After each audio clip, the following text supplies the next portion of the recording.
তার মধ্যে মাথা উঁচু করে দাঁড়িয়ে থাকবে বিএনপি এবং সে জয় লাভ করবেই ইনশাআল্লাহ, সেই বিশ্বাস আমাদের সকলের আছে।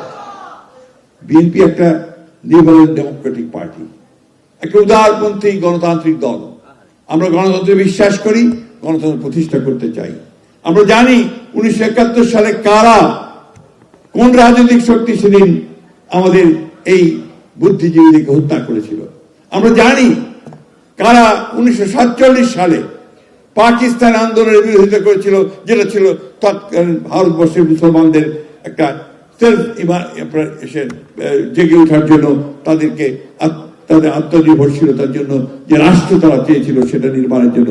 আমরা এও জানি আজকে আবার কারা নতুন করে এই নির্বাচনের সময়ে এই ষড়যন্ত্র করে নির্বাচনকে নস্যাৎ করতে চায়। আমরা তাদেরকে চিনি। বন্ধুগণ, আজকে সবসময় মনে রাখতে হবে, পরাজিত ফ্যাসিস্ট শক্তি আজকে চেষ্টা করছে এই দেশে নির্বাচনকে বানচাল করবার। আরেকটি শক্তি তারা চেষ্টা করছে ধর্মকে ব্যবহার করে এই দেশে আবার মানুষের মধ্যে বিভাজন সৃষ্টি করবার।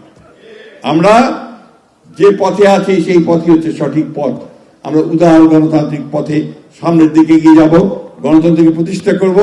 এই দেশে আমাদের নেতা তারেক রহমান সাহেব, যিনি আমাদেরকে নতুন কর্মসূচি দিয়েছেন, সেই কর্মসূচিকে সামনে নিয়ে আমরা কৃষকদের মধ্যে, শ্রমিকদের মধ্যে, সাধারণ মানুষের মধ্যে আমরা সেইভাবে চলে যাব এবং তাদের যে উন্নয়ন, সেই উন্নয়নের জন্য আমরা অবশ্যই কাজ করে সফল হবে বলে আমরা বিশ্বাস করি।